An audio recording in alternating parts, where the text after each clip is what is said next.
ছেড়ে দিয়েছে লঞ্চ, ছেড়ে দিয়েছে লঞ্চ, ছেড়ে দিয়েছে লঞ্চ, ছেড়ে দিয়েছে। আওয়াজ হচ্ছে। পম্পা তোরে গঙ্গায় ছুঁড়ে ফেলায় দেবো। সাঁতার পারিস? সেফটি ব্যাগে বসেছিস কি? দেখি কি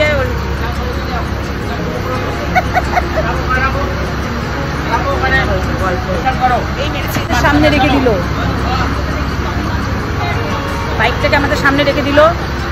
বাইকটাকে এই যে বাইকটাকে সামনে রেখে দিয়েছে। বেশি বাড়াবাড়ি করে সাইলেন্সের পাইপে খাবো ছ্যাঁকা জত্তার। দেখো দেখো দেখো, ওই যে আমাদের ওইটা হচ্ছে মৎস্যতলা ঘাট।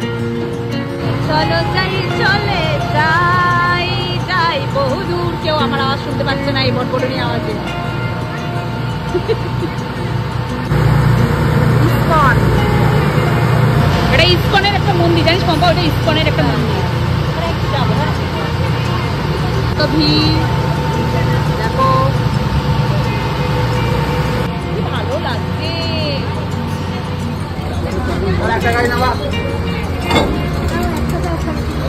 চলো চল, এদিকে চল।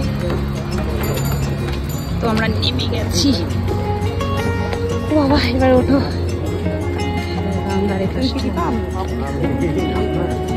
আর উপরে একটা চাঁদ উঠেছে, কি ভালো লাগছে দেখতে। দেখ চাঁদটা আমাদের সাথে সাথে যাচ্ছে, মাথার উপরে চাঁদটা কি সুন্দর লাগছে। চল এবার এরাও যাবে। আমরা এখান থেকে তো চলে এসেছি, এখন যাচ্ছি মা সিদ্ধেশ্বরীর মন্দিরে। এই গলিটার থেকে বেরোচ্ছি, বেরিয়ে বাদিকে বললো। আমি একবার এসেছিলাম, ভুলে ভুলে গেছি বলে আবার সে যাচ্ছি। আমার সাউন্ড তোমরা ঠিকঠাক শুনতে পাচ্ছ কিনা আমি জানি না, এত আওয়াজের মধ্যে। অনেকদিন ধরেই আসবো আসবো করছিলাম, বাট আসা হচ্ছিল না। মা টেনেছে, তাই আজকে চলে এসেছি। মনটাও আজকে ভালো ছিল না, এর জন্য মা টেনেছে যে আয় আমার কাছে। চলো, মায়ের মন্দিরটা তো বন্ধ আজকে, জানি মায়ের কিছুই তো দিতে পারবো না মাকে। আজকে মায়ের মন্দিরটা বন্ধ হয়ে গেছে। সেদিনকে তো সন্ধ্যাবেলায় এসেছিলাম, মায়ের মন্দিরে এসেছিলাম। এই যে মায়ের মন্দিরটা, এই দেখো তালা মারা মায়ের মন্দিরটা। মাকে দর্শনও করতে পারলাম না। যাই হোক, মায়ের ঘর অব্দি এসেছি, এইটাই আমাদের ভাগ্য। ওখানটা ধূপকাঠি মোমবাতির দোকানও তো এখানে দেখছি না। দাও ওখানটা দেখতে হবে, ধূপকাঠি মোমবাতি মনে হয় না নেই। ধূপকাঠি মোমবাতি কিন্তু ফুলের দোকানে। এই যে ফুলের দোকানে আমরা চলে এসেছি।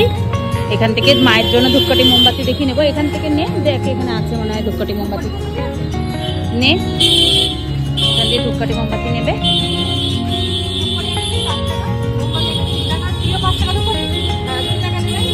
দুটো 5 টাকা দামে ধূপ নে, দুটো মোমবাতি নে। ধূপকাঠি জ্বালাবে, মোমবাতি জ্বালাবে। এসেছি যখন মায়ের কাছে, মা যখন টেনে নিয়ে এসেছে, ধূপকাঠি মোমবাতি না জ্বালিয়ে তো যাবো না। আর হ্যাঁ, আমরা কিন্তু পা হাত পা টিউবকল থেকে ধুয়ে নিয়েছি, তাই তো বল? আমরা কিন্তু পা হাত পা ধুয়ে নিয়েছি, মাথায় জল ছিটা দিয়ে নিয়েছি, তারপরে মাকে আর কাঁচা জামা কাপড় পরে এসেছি। আর আমরা কিন্তু সন্ধ্যাবেলা এখনো কিছু খাইনি, এখনো মাকে এখন ধূপ মোমবাতি জ্বালিয়ে তারপরে আমরা এখান থেকে গিয়ে কিছু খাবো। আমার বান্ধবী এখানে পুজো দিচ্ছে মাকে।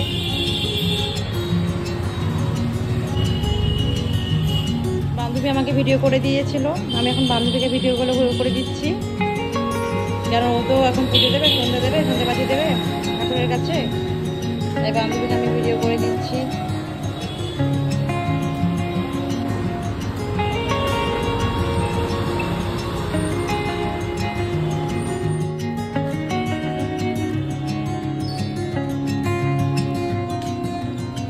ভগবানের কাছে এটাই চাপ, বেশি বেশি করে মাথাটা বেশি করে ঠান্ডা হয়। অল্প ঠান্ডা কিন্তু মাথাটা, যাত্রার উপর যেটা হাতটা না ওঠে।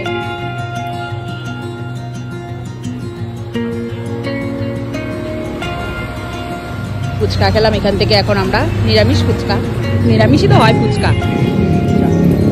ঢুকিয়েছিস? ফোন ঢুকিয়েছিস? আমার ফোনটা ঢুকিয়েছিস? ফোনটা তো এখানে ছিল, ওই পিছনেরটা আমি ঢুকিয়ে দিয়েছি, দেখ ঢুকিয়েছিস কিনা।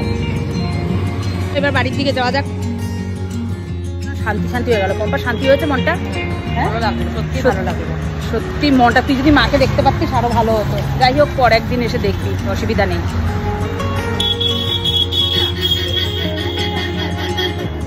ওই পারে বসে বসে খাবো,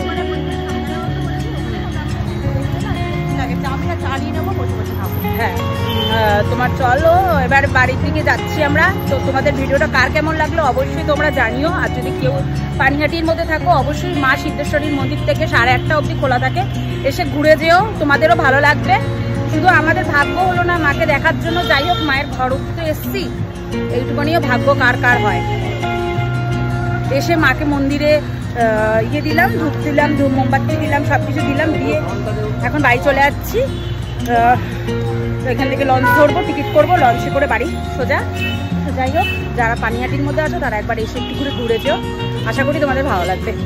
তো চলো, ভিডিওটা আজ অবধি থাক, তোমাদের সাথে আবার দেখা হচ্ছে নেক্সট ব্লগে, নেক্সট কোনো ভিডিওতে।